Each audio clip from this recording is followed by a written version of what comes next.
Well, it certainly is an honor to be here today with Dr. Steven Zipperstein and Judge LaDoris Cordell. We're going to be a little informal. Can I call you Steve? Please. Can I call you LaDoris? Okay. Please call me. Please call That's me fine. Rabbi Mintz. Call me Sydney. We're all friends here. This is a very serious subject, a very serious book, an incredibly well-written book. And what I like to say about being a rabbi, that it concerns me a lot what happened in the Torah, but more today, what's happening in the Torah. And so when I think about a book that's called Pogrom, I think not about just the focus that you illuminate for us about what happened before 1903 and what happened after 1903, but what is really happening today. Sometimes even the repercussions that are the results of this time period. And then, of course, for you to illuminate for us the aspects of this book and of the history that are continuing to happen today and happened in your lifetime. And so we're going to begin with each one of our esteemed guests speaking a little bit to the subject, and then we'll have a conversation and open it up to questions and answers. Okay. And we'd like you to do a reading a little bit from the book for us. And I would second what Stephanie said. It's a great book to buy tonight. Because books and bookstores are disappearing fast, and so yes, you can hear me. Good. So I never intended to actually write a book about a pogrom, and but here we are. I started this, as I say, somewhere in the book, as a cultural history of East European and Russian Jewry from the 18th century to the present, and then subdivided that book into segments. And one of the segments was the Kishinev pogrom. And I just found that I couldn't leave it, not because of fixation on its violence, that I'd actually never written at length about violence before in anything else that I had produced, but primarily because of all of the history produced by the Kishinev pogrom. And by history, I mean the intersection between mythology, history and mythology, the welter of beliefs that tumbled from the pogrom, as often as not based on inaccuracies, including beliefs that I continue to share, even though as an historian I know that their origin is in mythology. So to some extent, I mean, history does teach not only empathy but also a degree of humility, and I ended this book by coming to appreciate, I think, in ways that I had not previously understood before, the unprovable, if you will, irrational beliefs that I was raised with as an Orthodox Jew and came away from, and then recognized that many of my central cultural and political presuppositions are based on in one way or another on untruths. I didn't realize actually until the book was in press that either by sheer coincidence or perhaps for some other reason, I'd actually, the very first sentence of the preface of the book reads, is a quote from the art historian Abby Warburg, "God is in the details." As a coming of age, I left rabbinical school and entered history in order to try to find my notion of truth in details, and digging into those details as an historian, in particular in this book, I ended up discovering the source of so many of the mythologies that shape the Jewish world that I live in, and other intersecting worlds too. I've always liked to write history that's as concrete as possible. And what I came to understand, I think, while writing this book, is that so much of the content of meaning that we associate with the Jewish past actually tumbled not only from this pogrom, that lasted at the most about a day and a half and was by no means the most murderous of anti-Jewish attacks of the period. But the bulk of what came to be known about this pogrom ended up tumbling from 6 or 7 intersecting streets, mostly alleyways, at the edge of the town. In other words, those 6 or 7 streets ended up providing more denser meaning. To a large extent, they ended up defining for so many Jews and others the meaning of the Russian Jewish past. The meaning ultimately being that it was a past overwhelmingly murderous and characterized by pogroms. For years, I actually collected obituaries from the New York Times of Jews, men and women who had been born in and around Imperial Russia, and almost invariably, they were described as having come to the United States fleeing pogroms, even though frequently they came from places that experienced no pogroms. So to some extent, this book is an attempt to actually confront real Jewish tragedy, which is a part of the Jewish past without a doubt, and then to understand what it was historically and what it wasn't historically, and then what was made of it historically by Jews and others. And so to a large extent, it's a study of an event, but even more so of what tumbles off of this event that ends up shaping history. I just thought I'd read the last couple of paragraphs which actually focus in on those streets. Kishinev itself possesses a certain gray tired grandeur. A few largest parks in the city center, an imposing arch just outside its main state buildings, a beautiful ethnographic museum situated in a leafy part of town, peppered with some of the city's more fashionable houses and embassies. To be sure, nearly all its streets are badly potholed and in need of repair. Police corruption, accompanied by shakedowns of foreigners, are no less a fixture of the local scene than its undrinkable water. There are hints of gentrification in a cluster of the city's oldest neighborhoods, whose decrepitude the newly rich, their source of wealth at best legally ambiguous, have designated as enticing. Most of the city's Jews decamped long ago for Israel or the United States. A local literary scholar whose specialty is the anti-Semite Kishinev, his fiction, for which he has had great admiration, explained to me as we were sitting at a local Jewish community library that had Jews not left Kishinev in the 1990s, it would now be faring far better economically. Yet she had also insisted a few moments earlier that the real reason for the outbreak of the 1903 pogrom was that the city was packed with far too many Jews, with this justly exasperating locals. Though pressed, she acknowledged no contradiction in what she had just said. The city's past retains a palpable presence, not only because of the pogrom's lingering infamy, but also because so many of its original crumbling buildings, despite a massive earthquake in 1940, and of course the devastation of its Jewish population in World War II, have survived largely as a result of Kishinev's chronic poverty. It's a shambling, unpretentious place, surprisingly lush, village-like in some of its corners, still bounded at its northern edge by the unassuming but harsh eyesore, the River Beek. A cement bridge stretches across this marshland, with the old town, the epicenter of the pogrom, just around the corner, a quick walk from Asia Street, now renamed, a tenement brushing up against the street's clapboard structures, which have weathered so much with no evidence, needless to say, that this was once and still remains one of the most storied sites of the recent Jewish past. The dusty street is crowded in daytime with earnest, hardworking locals, women with their shopping bags, school children. There's an elementary school nearby, men lugging tools. Densely housed, a hodgepodge of Soviet-age construction and century-old piles.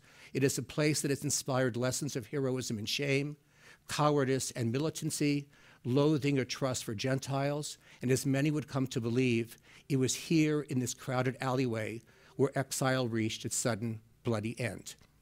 Let's begin there. Okay. Thank you, Stephen.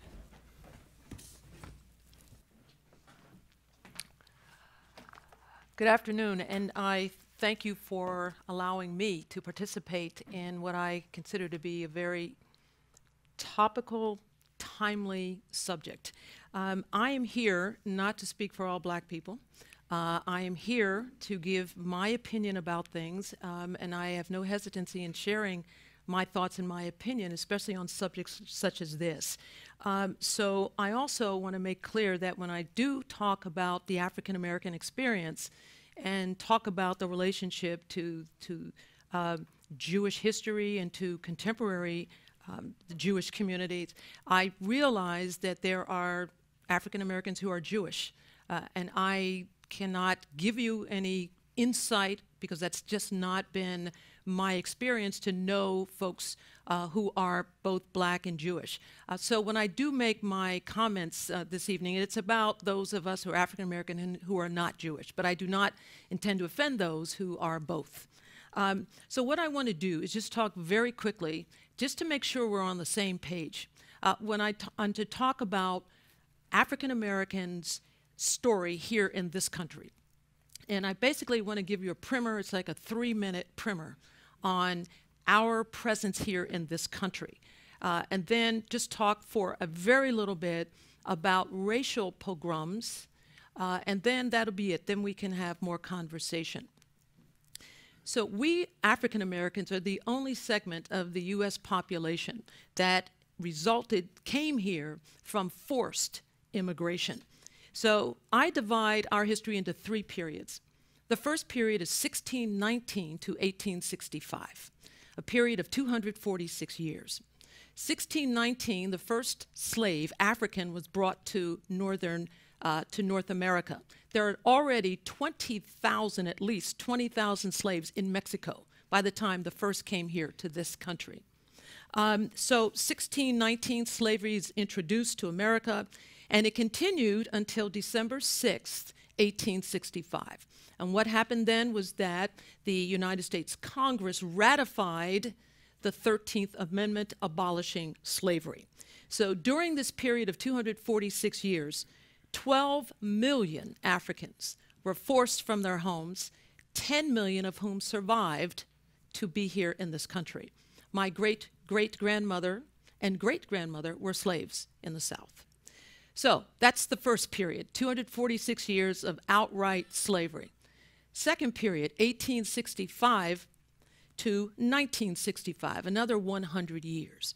Now, after the passage of the 13th Amendment, slavery ended, and we began the era of Reconstruction. And that name was created by Abraham Lincoln. He actually came up with that term to say that we're basically going to reconstruct this country after the Civil War. And in doing so, all kinds of laws were passed to allow African Americans then to hold positions in government, to own property. It was just a time of, wow, this is how things should be in this country. But that didn't last long. There was a great backlash from white, Southern whites against this whole new phase, this new era. And what began there was the Jim Crow and the Black Codes. Black Codes were laws, literally government-sanctioned apartheid again, saying there's certain things, certain places that African Americans could not go or could not do or could not say. Jim Crow is really what was this country's etiquette for how African Americans should behave if they wanted to live. So we African Americans grew up knowing what Jim Crow rules were. And for example, never assert or even intimate that a white person is lying. Another example, never suggest that a white person is from an inferior class. Never curse a white person, and never comment upon the appearance of a white female. So again, Jim Crow, it's the etiquette. You had to learn it to survive. So we're still in the second period. We get to the 1950s through the mid-1960s. And this is when we see the rise of the civil rights movement. And with that, we see protests, we see marches. There's protests, more protests, some rioting going on. And then we know that in 1954, first major step, the U.S. Supreme Court says, okay, segregation in public education is no longer permissible. Out. That was the Brown versus Board of Education decision. That gets followed in 1964 by the passage of the Civil Rights Act, and that was under Lyndon Johnson after the assassination of John Kennedy. The next year, there's the Voting Rights Act, 1965. So by 1965, the end of the second 100-year period, things end up on a high note. But still, put it together, that's now 346 years of fighting, African Americans fighting official and unofficial forms of discrimination in every aspect of our lives. Now we come to the third and final period, and this is the last 53 years, 1965 to 2018.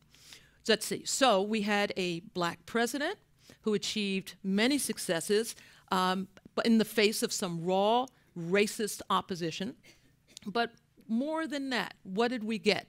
We ended up with the Supreme Court rolling back protections of the Voting Rights Act. They basically gutted a major part of the Voting Rights Act. They dismantled affirmative action. Several states, immediately after the U.S. Supreme Court acted to rule on the Voting Rights Act, immediately enacted voter suppression laws to stop primarily black people from voting. Judges, prosecutors have created mass incarceration of black and brown men and women as a result of mandatory sentencing laws. Our schools and our neighborhoods are more segregated today than they were in 1968. The gap between the haves and the have-nots, mostly black and brown people, is wider than ever. And we have the murders of unarmed black men, and that's become the norm almost and has given rise to the Black Lives Matter movement. And then there's Trump.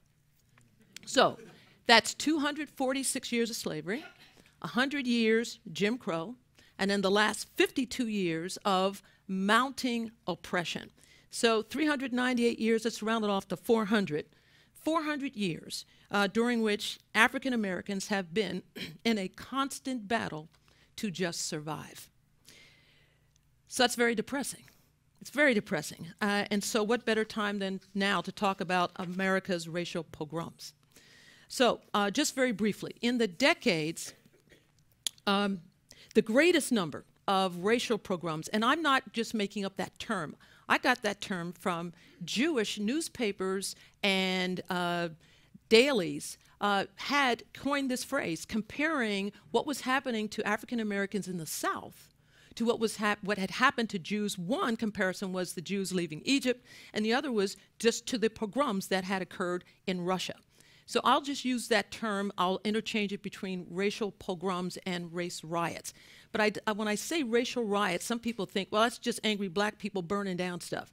These race riots were absolutely instigated and started by the Goyim, by people who just could not put up with a whole lot of stuff, rumors. We'll talk about that in a second.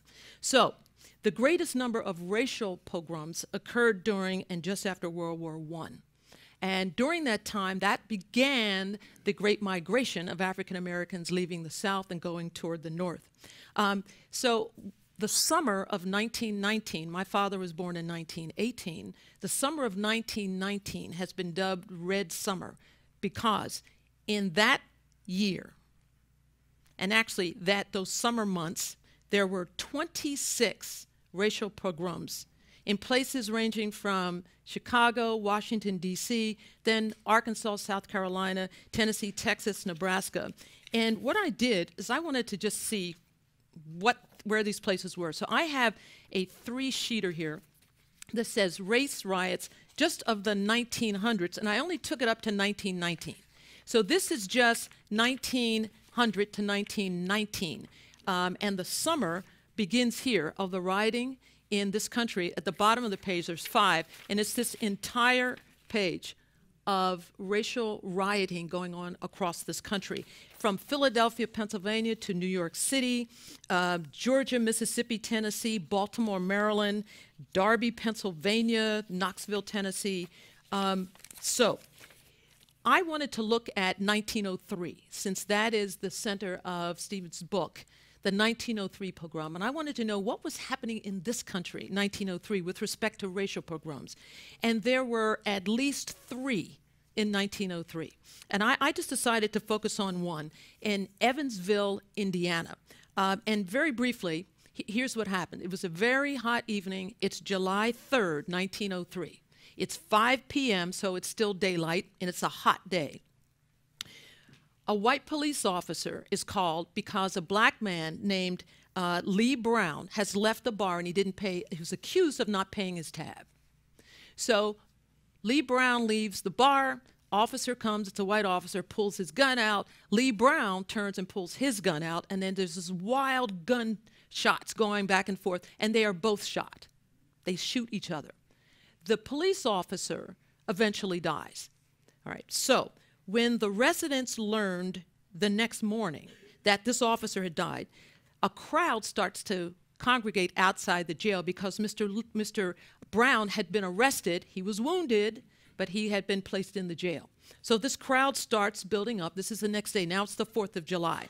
The sheriff wisely takes Lee Brown and moves him from the jail through an underground tunnel that still exists today in Evansville, underneath 4th Street, the jail, and took him to another city in Indiana and put him in jail. So then the crowd is told he's not here. They don't believe it.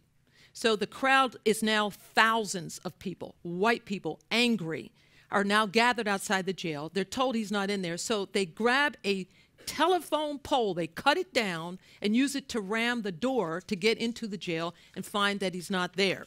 So violence then ensues. They're just angry. And overnight, this is now into the morning of July the 5th. There are now 12 black people that have been killed, just shot to death.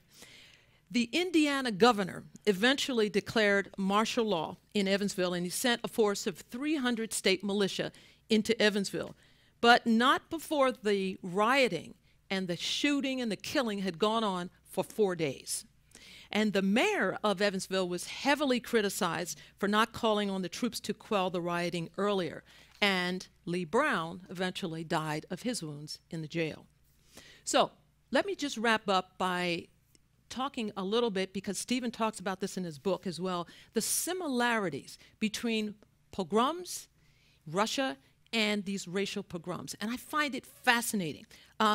First, both categories, both tended to be sparked by the Goyim, okay? Gentiles. These are angry people. Second, usually there was extraordinary or unusual social conditions that gave rise to all of this, such as, say, there was economic instability, for example, where the other, blacks and Jews, get blamed. The violence, and I checked all of these, occurred in warm weather, all of them, all right? Warm weather. Temperate weather. You will not find race riots, and I don't think you will find pogroms in cold weather. So temperate, hot weather, warm weather. Rumors tended to play an important part in causing the violence. So African American, a rumor goes out that a white woman has been whistled at or raped. It may not be true, just a rumor. It goes crazy because they want to believe it. And the pogrom, 1903, rumors went around, right, about blood being taken from a body, and then the Jews did, I don't know if they were accused of drinking it or whatever, using the blood, right? These rumors, but people wanted to believe them. I found similarly, law enforcement was complicit, either by not doing anything and allowing things to happen without intervening, or actually participating in the violence. Let's see. And all of this violence tended to happen within the areas in which Jews lived or black people lived, because, at least with African Americans, because of zoning laws, because of government-sanctioned segregation, we basically ended up in ghettos where where this violence took place. So people weren't rioting in white sections of these communities. It was always within. And the same with the Jewish community, the Russian pogroms, again, it was because Jews were living in a concentrated area and were seen to have been peculiar because of their particular religious practices. So there are many similarities, and I do hope we can talk more about these, but also I'd like to also talk about Black-Jewish relations and relationships and how what they were like, what they have been, what they are today, and maybe where we're headed. Thank you. Okay. Stumble through that one. Yeah, just to add, so it's the very fact that these riots end up, as Dolores rightly says, being called pogroms itself is really significant. Because in many ways, it's the enormous attention that actually is given to the anti-Jewish attacks, beginning with the Kishinev pogrom and then through the attacks of 1905, 1906, that end up putting lynching and anti-Black riots on the political agenda in America. And that was something that I discovered as I was working on this book, and something that astonished me.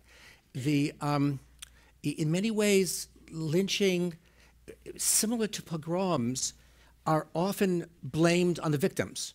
The victims were, in the case of African Americans, were in the cahoots with local politicians. The victims were sexually rapacious. The victims were at fault, not at all dissimilar to the way in which pogroms in Russia tended to be blamed often on Jews because of their economic rapacity, because they simply antagonized their neighbors understandably, often because Jews were too militant, that it was Jews who started these attacks, that these attacks started as sort of casual holiday activities, but Jews reacted so strongly that Gentiles had to act in self-defense. So typologically, there was amazing similarity between the way in which Jews tended to be depicted across Russian society, except at its most liberal and radical sectors, with regard to pogroms and lynching in the United States, that American socialists tended to shy away from because of all kinds of questions about unionization. And Booker T. Washington, the most important African American at the time, actually refused, by and large, to condemn lynching. And there were these independent African American newspapers that I knew nothing of until I started working on this book, that were raising the similarities, that started to put on the agenda exactly what Dolores said, the similariety between pogroms and lynching, but they were small, they had very little money. Booker T. Washington funded the most respectable of them. Barely any of these respectable newspapers actually drew this connection. The connection was first drawn and in a way that received national attention, and that actually helped create the basis for the NAACP by a Jew named Anna Strunsky, who, like so many women, just fell between the greats of history. She had a series of miscarriages, a difficult marriage.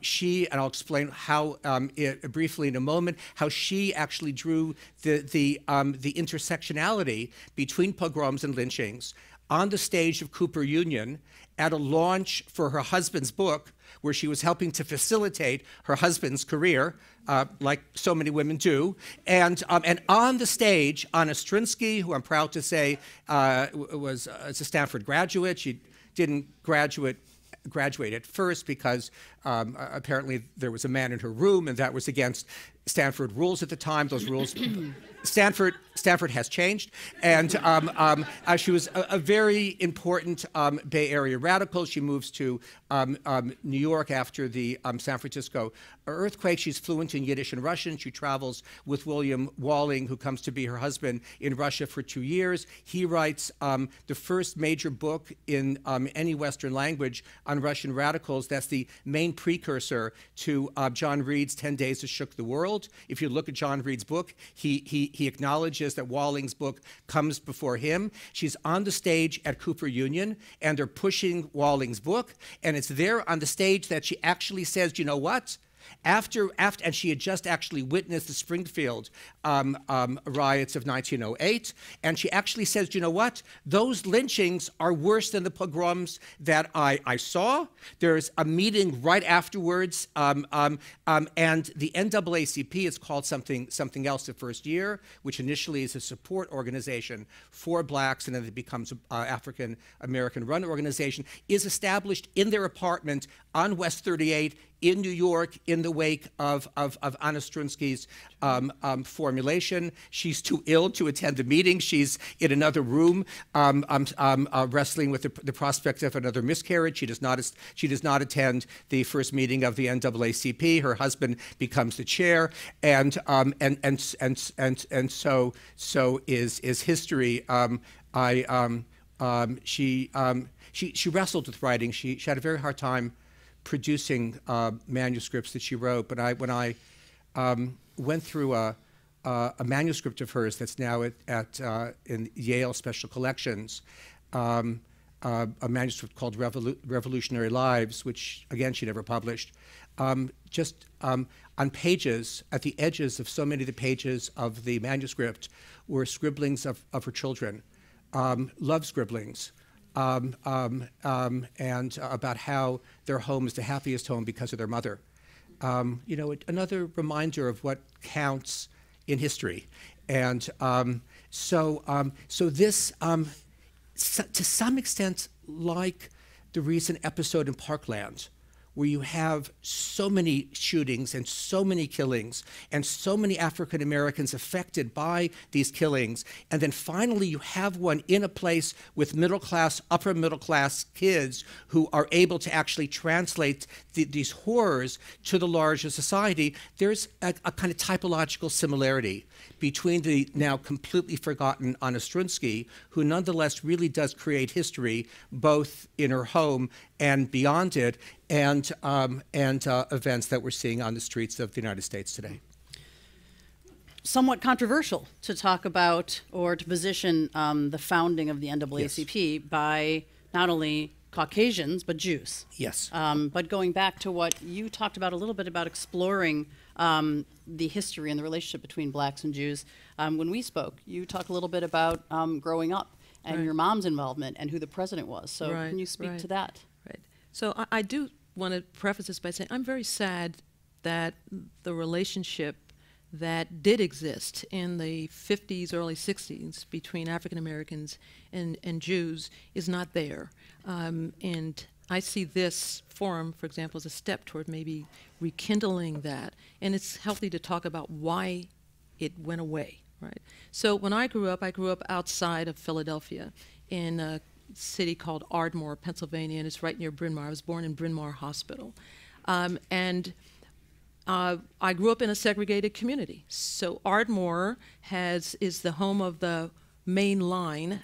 People who live on the Main Line, this is the old money in the United States. That's the Heinz, DuPont families, Annenberg. They live on the Main Line. And so the Ardmore in which I grew up was African American, and we provided the help and the service for the Main Line. Both of my grandmothers were the help. My maternal grandfather was a cook at the Haverford School, a private school on the Main Line for boys. Ardmore, even given that segregation, there were African Americans who wanted to and formed a mainline branch of the NAACP. And we didn't do it alone. So the person who became the president of the mainline branch was a man named Frank Kalman. He was a Jewish man. And my mother, Clara Hazard, was the vice president. So this was a coalition of blacks and Jews on the main line who came together, who had common cause, and we dealt with some very controversial and important civil rights issues, one of which was dealing with a problem at a school that was in Ardmore Elementary School, where there was, I won't go into depth, but there was discrimination going on on a large level. We had to have pickets and organize all of that stuff, and it was blacks and Jews working together. But at the same time, I went to school. I went to Haverford High School, a public high school, very good one, and a handful of black kids there, and mostly there were a lot of Jewish students. So we interacted quite a bit there, but we never went to each other's homes. It was just never even a consideration. It just didn't happen. It wasn't discussed because it just wasn't going to be. So there were even limits then, but it was a big step. And I just remember that it was a very positive, energizing time when these two communities came together to work to get things done, and primarily focused at getting civil rights for African Americans. Mm-hmm.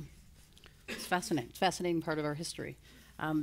One of the points in your book, and it's interesting, is you were just describing Strunsky and Stanford, and I was thinking, wait, he's talking about 1908. To think back to how long ago that was that you were describing, and you write about in Pogrom that at that same time Israel Zangwill's The Melting Pot was being performed, and so I wanted to read that one section that you quote because it's so fascinating, because it brings you backwards and then to the present, thinking about, have we come far at all? So Zangwill writes, "America is God's crucible, the great melting pot where all the races of Europe are melting and reforming. Here you stand, good folk, think I. When I see them at Ellis Island, here you stand in your 50 groups with your 50 languages and your histories and your 50 blood hatreds and rivalries. But you won't be long like that, brothers, for these are the fires of God, a fig for your feuds and vendettas. German and Frenchmen, Irishmen and Englishmen, Jews and Russians, into the crucible with you all. God is making the American. The real American has not yet arrived. He is only in the crucible. I tell you, he will be the fusion of the races, perhaps the coming Superman." What happened to that? What happened to that vision? Where did we go astray? When it's just fascinating to me thinking about what happened in 1903, what happened in 1903, and that it wasn't a common shared history, but it was happening at the exact same time. What preoccupied me while writing this book, perhaps above all, is how things end up being etched in history when so much else disappears. And in this particular case, far more murderous attacks against Jews. And of course, at the same time, by and large, the Russian Jewish experience was not murderous attacks against Jews. There was an immense amount of other things that happened. There was something profoundly tragic about the fact that the 6 streets that I focus so much of the book on end up being the most documented streets of the Russian Jewish past. It says something about the way in which, about what we've come to remember, and no less importantly, what has been forgotten, what has been erased. But in many ways, this event ends up etching itself onto history because it becomes so institutionalized. It ends up being seen as the immediate precursor to the creation of the Haganah and the Israeli army. It ends up being the inspiration for the most influential of all Jewish poems in modernity, Chaim Nachman Bialik's In the City of Killing. It ends up, of course, in 1908 being the central theme of Israel Zangwill's The Melting Pot, the term the melting pot, which ends up being the term that describes, however incorrectly, the nature of American culture. It's an event that ends up etching itself onto Jewish memory. And then what I came to explore was the way in which it leaves no less of an imprint on the imagination of anti-Semites. And it's the immediate precursor to the writing of the first version of the Protocols of the Elders of Zion. And I just fortuitously, at the time it seemed almost disastrously, as I was finishing the book, I discovered the personal papers, quite accidentally really, of the first publisher of the Protocols, who almost certainly was one of its authors. And these papers were on a shelf of a Moldavian Jewish journalist who was living down the street from Fenway Park in Brookline, in Boston. He'd never attended a baseball game, he told me, and he had other things to do. And he had brought these papers out of Kishinev, as it's now called, and they were on his shelf for the last couple of decades. And I'd heard a rumor that this man had some material, went to see him, talked to him for about an hour, and he then shows me this material. And then he says, well, why don't you take it away with you? And I was leaving the next day for Moldova, and I went to a FedEx place, and I asked them, how do you price the papers of someone who probably wrote the protocols of the elders of Zion? The answer was you insure them for $50,000, and which the insurance was, I didn't pay $50,000, and I'm here to attest to the efficiency of FedEx, no matter what President Trump says about FedEx, and memory ends up persisting because it's institutionalized. And I think with regard to Black-Jewish relations, what ends up being institutionalized over the years are the bad moments, the failures, and I think that's probably an historical error. And there remains a reason why, as I think the adage goes, I may be stumbling over this a bit, that Jews live typically like Episcopalians and vote like African Americans. And much of that has to do with memories of the Russian Jewish past, however bowdlerized and however skewed. And very often the sources that I read in these African American newspapers, often newspapers put out by one man.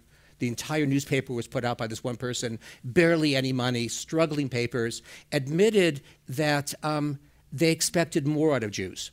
This was made clear, actually, in an article about the Evansville, Indiana riot, where the editor, I think, of the Cleveland Axe says there were even Jewish leaders who refused to condemn this attack. And when Jews refuse to condemn attacks, it's worse than if anyone else refuses. And those are built out of expectations, expectations of kinship. But then the converse is true, because today there are African Americans who do not condemn anti-Semitism. Right. There's Louis Farrakhan. Right. And he goes out and speaks, and there are people who support him, who are African American, who are leaders of the Women's March. Right. So, and they're not denouncing Farrakhan, but they're, so, I mean, it's a complex issue. I like to see things very clearly. It's either this or that. But there are all of these things that happened over the years, such as affirmative action. That really divided blacks and Jews, because in the Bakke case, which decided affirmative action and was basically said you can't use this anymore, well, blacks were on one side, Jews were on the other, because Jews were saying, merit-based, we don't want quotas, and we're saying something very different. And I'm still supportive of affirmative action, but that was a big divide right there. I think speaking about divides, you're an eminent jurist. I'm a historian.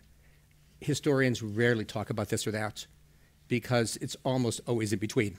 And so I don't even know that we have in our language the terms this or that.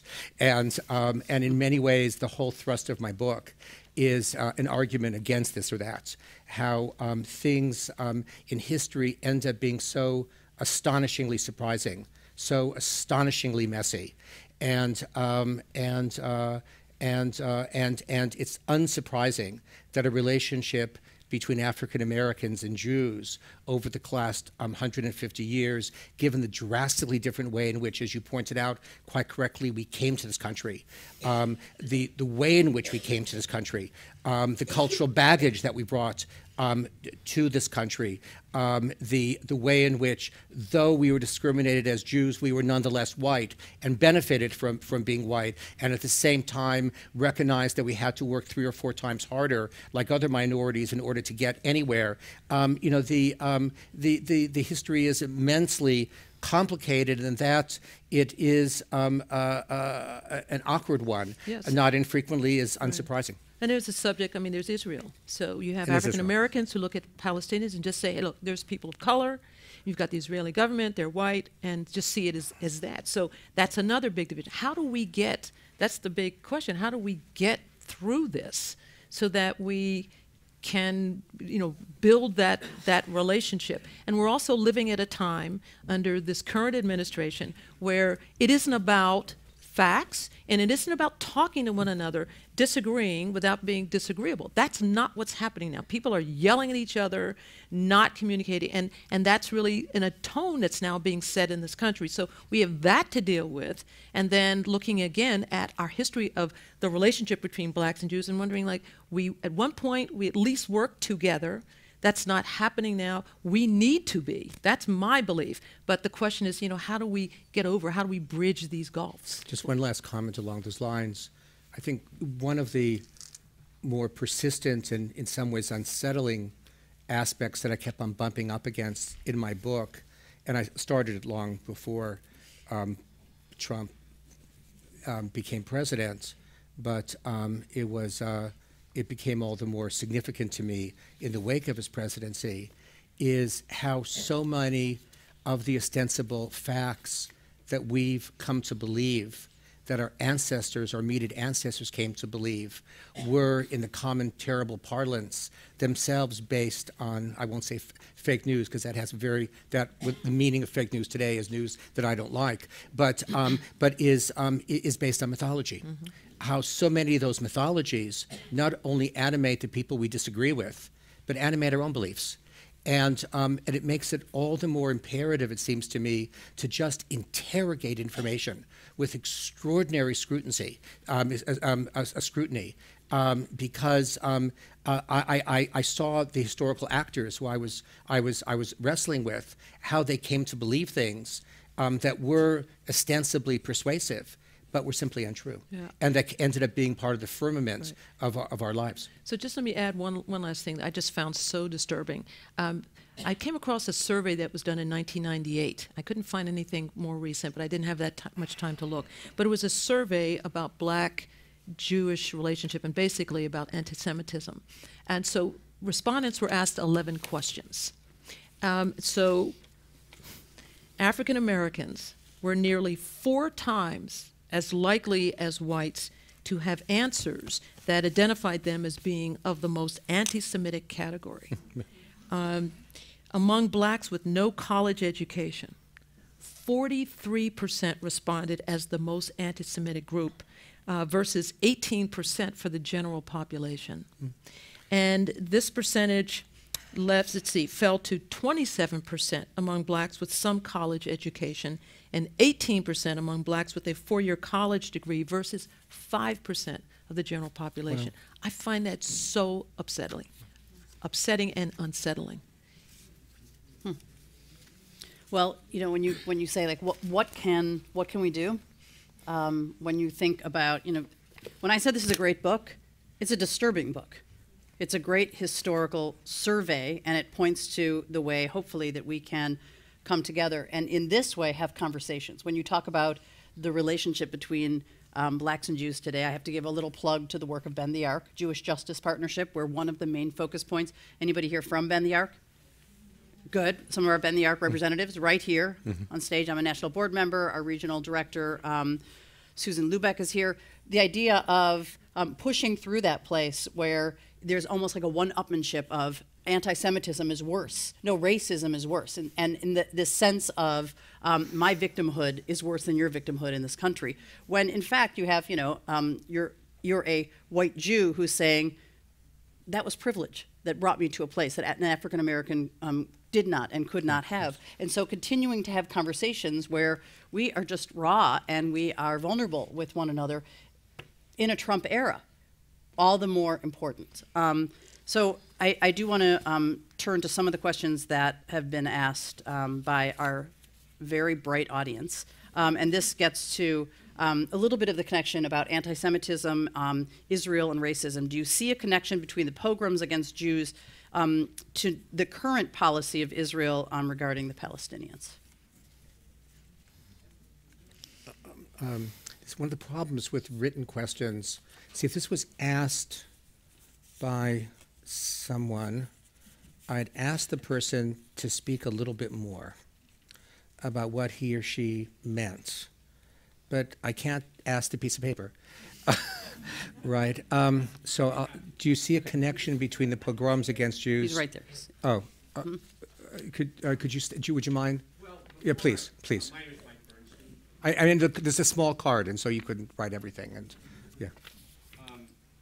Well, before I came here, I was watching the news and about how Israel was handling the Gaza. border protests on the Gaza border.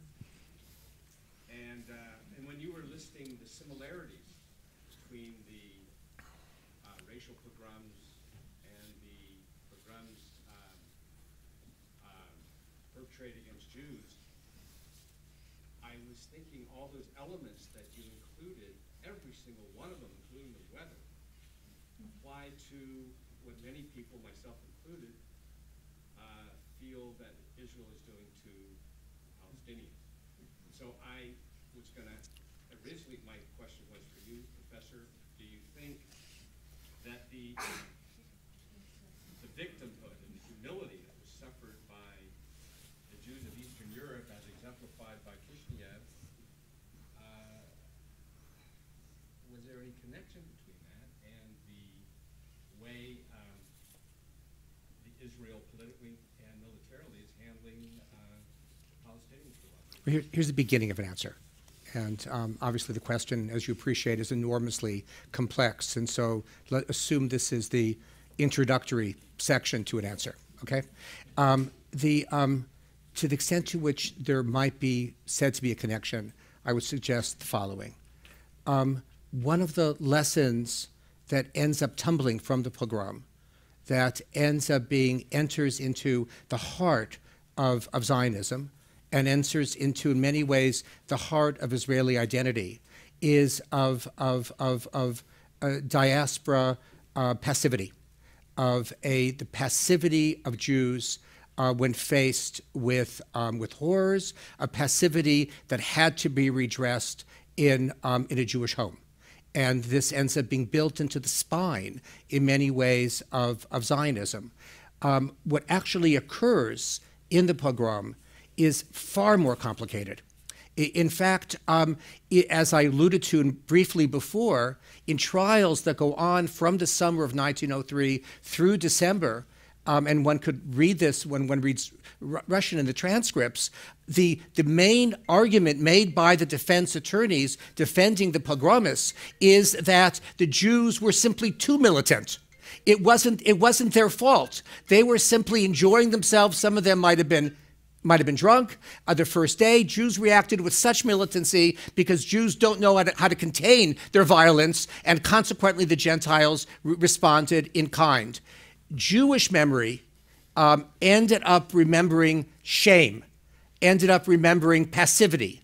The actual events of the pogrom were far more complicated. There was, of course, what one might call passivity. At the same time, the pogrom was completely unexpected. There was a significant amount of self-defense. Right. So much self-defense that from the vantage point of pogromists, it was the Jews who were actually militant. The way in which this enters into Jewish memory, enters into the spine, as I put it, of Israeli ethos, can be said to contribute to what you're describing. I'll go that far, and forgive me for not going farther right now, okay?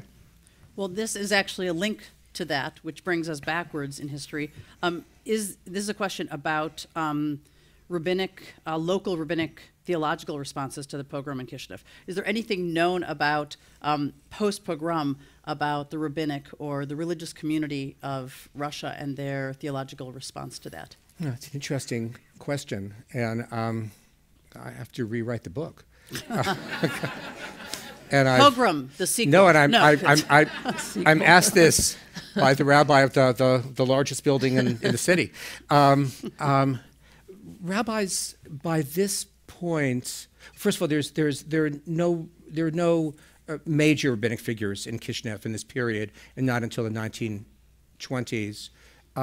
by and large, this is a moment, and this is one of the reasons why this particular pogrom ends up being so etched onto Jewish memory. It's a moment of extraordinary ascendancy for Jewish political movements, for Jewish socialists, for Zionists, territorialists, a whole array of movements that have fallen into obscurity, and some movements that were overwhelmingly Jewish but weren't avowedly Jewish, like the Esperanto movement, started by a Warsaw Jew that tried to establish an international language, which would consequently lead to world peace, just like the use of the English language in the United States has led to complete civility in our country. And and a joke that is one of my favorites, I admit, a turn of the century joke goes like this: "What language do you speak at an Esperanto conference?" The answer: Yiddish.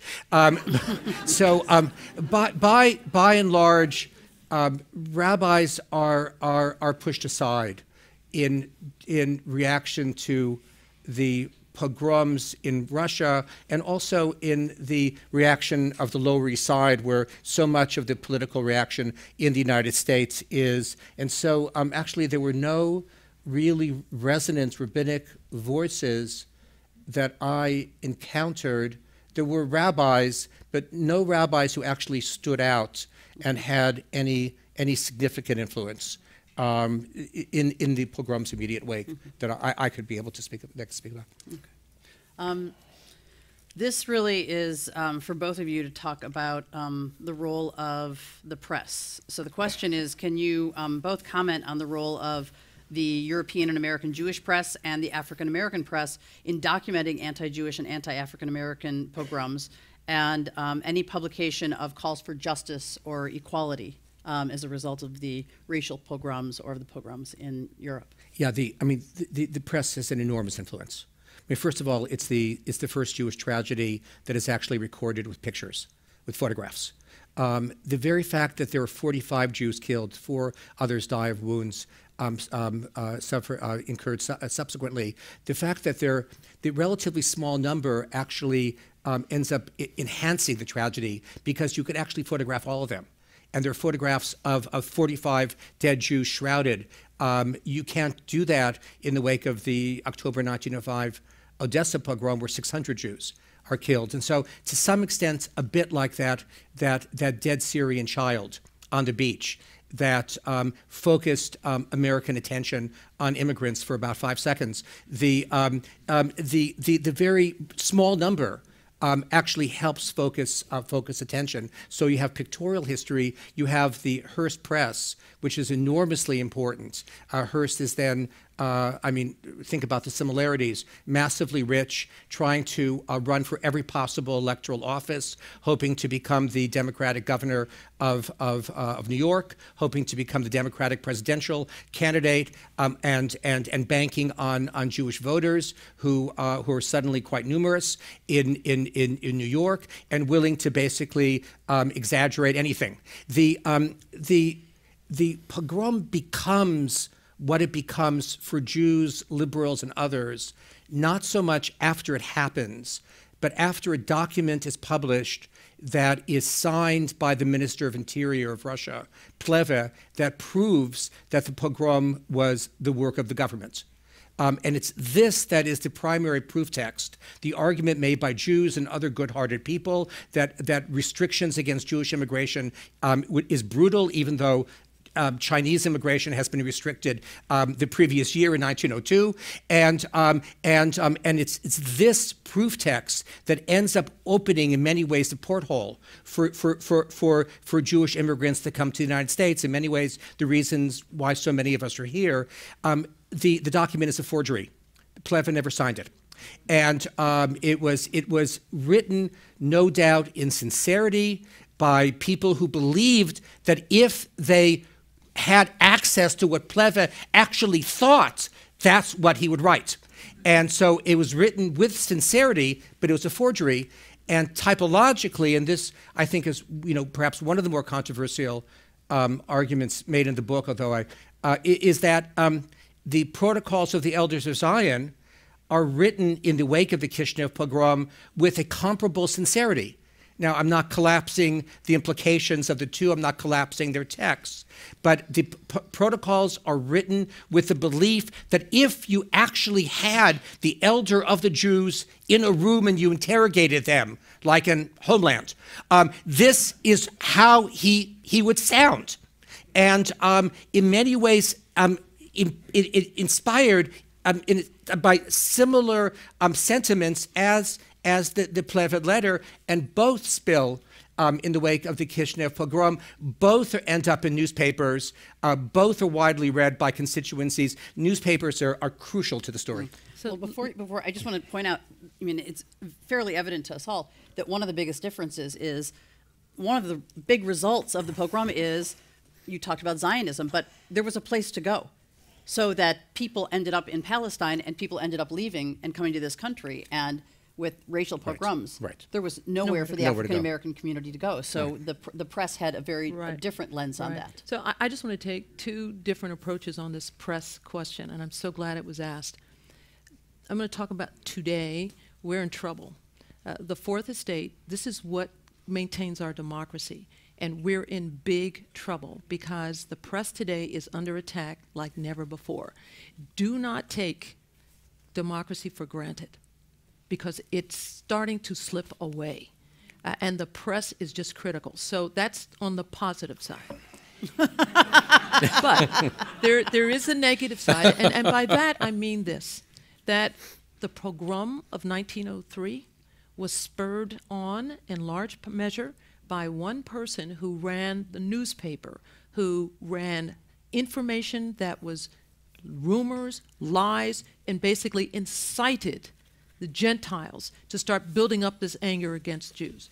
In this country, and dealing with African Americans, once again, it was the press that did not do us any favors as the push for civil rights grew. For example, Martin Luther King, when he took a stand against the Vietnam War, the press turned against him, as did many people, which I think also led to his eventual assassination. So the press is critical to all of our joint survival, and at the same time it did play such a negative role in encouraging the kind of violence that we had, that we've seen in pogroms and with Jews, and also the racial pogroms. And there are other institutions that have done us no favors, and I say us, I'm talking about African Americans, and specifically I'm talking about the law. And I'm talking about the Supreme Court that basically sanctioned apartheid in this country for years and years and years, until eventually, because Jews, and particularly Jews and blacks, came together to get these decisions, these court decisions changed. 50% of lawyers who went to the South to fight for civil rights were Jews.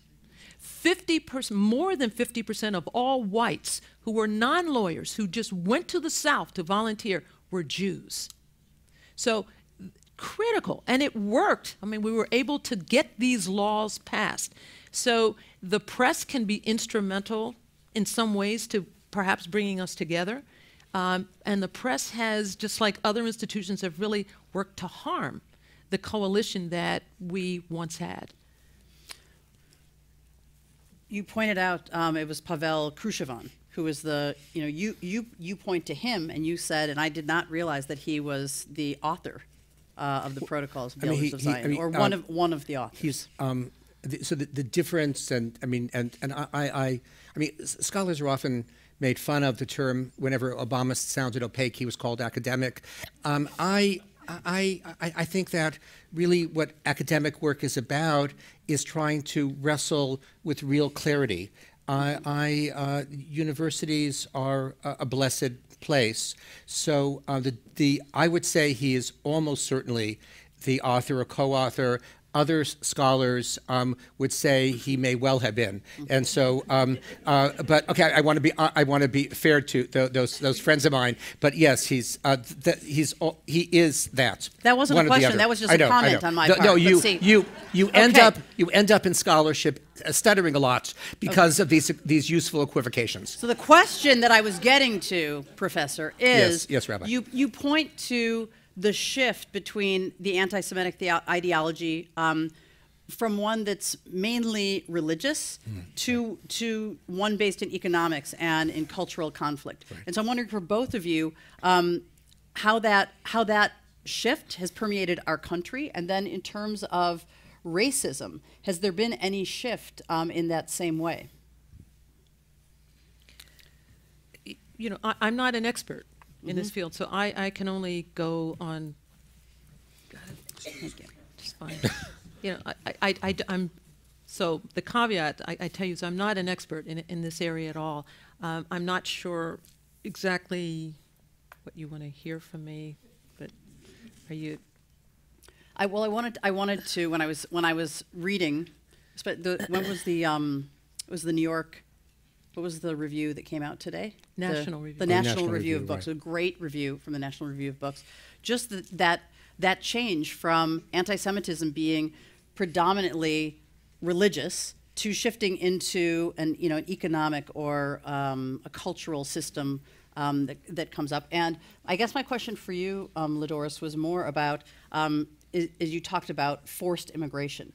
And then entire people becoming citizens. Was the and those 3 periods of time, was there a change that you can see in the racism from slavery until today that mirrors a little bit from an anti-Semitic, anti-religious to something to do with once you become an American, once you're getting more comfortable, that it has to do with doing well economically or becoming a part of the culture and that becoming a threat to the majority? Well, I don't know that African Americans that we've always have ever really felt American and comfortable. And I will tell you, I mean, when I come out of, this is 2018, when I come out my house, I don't feel comfortable because I don't know what indeed is in store for me, just based upon what I look like. So when you live a life like that, and that's my parents and their parents, I have grandsons who I'm concerned about how they're going to live. And so it isn't about, we've come through these 3 periods. We're now in the 3rd period in my little capsule of African American history here. And I don't know that we're certainly more comfortable because we're not slaves. But at the same time, there are so many things that are chipping away at who we are and our very existence here. And I'm talking from, court decisions to shootings to poverty, voter suppression. So it's always, for me, just being on edge, never really being comfortable. And I don't know if that's true for the Jewish population in this country. Do you always feel like, okay, I'm good, I'm American, and I'm here? That doesn't mean that I haven't been able to use the system to accomplish what I've done, meaning going to school and getting an education. That's fine, but it was not without costs. Yeah. And I'm not talking financial costs. It was not without, it took its toll. And I'll give one quick example. I had finished law school at Stanford, and I had just had my first child. I had a cesarean section, so maybe it's the child's almost a year old. So I go out with my then spouse, my husband, and we're with another African American, so both 2 African American men and me, and we're in the car and we're going out for the first time. I'm able to get out after having this child, and we were pulled over by police. And this was going from Palo Alto into Menlo Park. More than 1 police car. We were ordered out of the car. We are put spread eagle against a wall on a street corner where it's very embarrassing. Our car was searched, tossed. There was no search warrant. Eventually, and guns at our heads. And I remember being told, if you turn around, we'll blow your head off. Now, I'm just become a lawyer. All right. So we turn around. Eventually, we're told we can turn around, and we are then told that they were after 3 black males on foot who had robbed ice cream, a Baskin Robbins. We are 1 woman, 2 black men in a car, and I stopped then. And this is having finished law school. I did everything I was supposed to do, followed the rules, and here I am, thrown up against a wall. And I could have died that night. Who knows? Who knows? So to get back to, the racism, the comfort being American, when did it change? I don't know that it ever changed.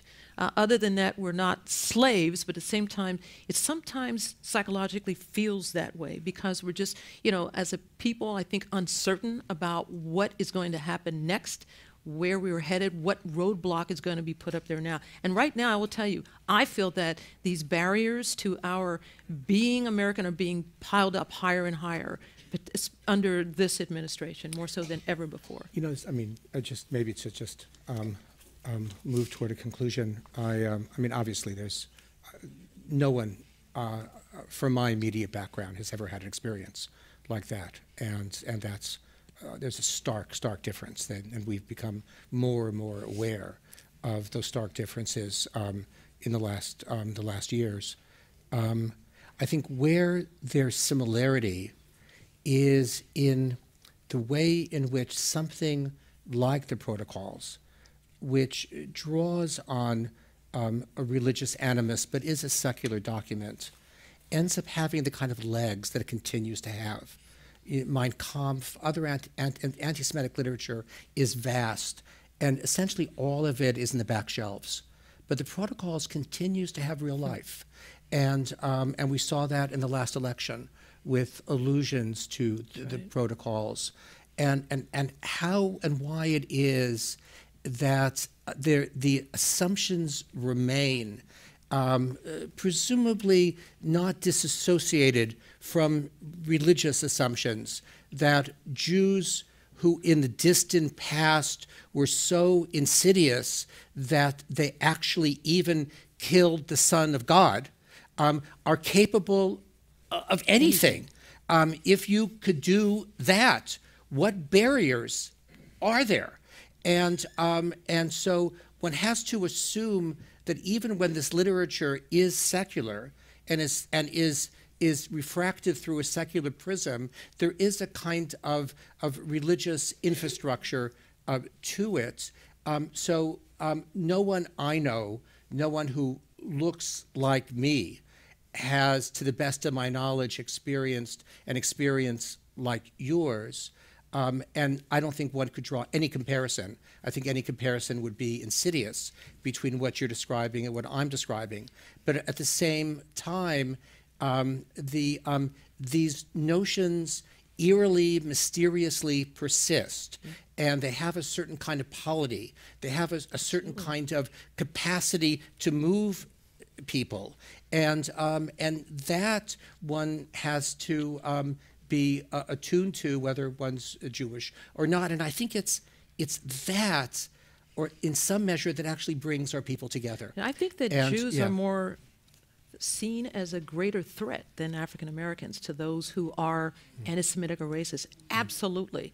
I think, and that's scary. I mean, because Jews are perceived as having so much power. Right. To being able to manipulate, we are seen as, be afraid of us because we're, the men are probably going to rape your women. But we're not perceived as the kind of threat that I think is a far deeper one and more insidious one than is the threat that those who are anti-Semitic see of Jews. But our mutual awareness of the way in which we're perceived and misperceived has created a certain kind of often awkward but very real affinity, and created the kind of possibilities that we had tonight to talk to one another. Right. And so I'm certainly appreciative of that. Well, I would like to say not only an appreciation to the two of you, but I would like to, given the administration that we are all under at this point in this country, in November 2018, there's going to be an election. And to come from a place of the acknowledgement of what brought people to this country in different ways, can you end, each one of you, with some place of hope, whether it's between African Americans and Jews, or if not hope, just an inspiration for the work that I know so many people here have been dedicated to for decades? There was somebody here who's in their late 80s, about to turn 90, and said what they had seen and the work they had done as a Jew with African Americans their entire life. They want to see that continue for their grandchildren, their great-grandchildren. That bond might be something that's real in the future. Yeah. It's the same country that re-elected a beautiful black man who was widely, rightly perceived as one of the smartest human beings on earth. we still live in that country. And so let's just hope that those same people who elected him will next elect in 2020 her, and whoever her might be, and that country hasn't disappeared, and I think that's important to be cognizant of. So I am ever hopeful. As old as I am, and as much as I have been through, I am ever hopeful. But at the same time, it is incumbent upon every single person in this room and everyone you know, if you care about democracy, if you care about what happens in 2018, the elections in November and thereafter, it is incumbent upon every one of you to do something. And that can range from voting to getting others to vote by supporting causes that will keep and affirm our democracy. But if you do nothing, then you are complicit, and you have no right to complain about anything. So I encourage you, be ever hopeful, but do not sit back and think that hope is going to carry us over the finish line. It never has, it never will, coupled with action. And I hope that it is my hope for all of us that we will not be complicit, we will not be silent, and that we will do everything in our power to see that this democracy is restored, it is not taken away from us, and that if we persist, we will prevail.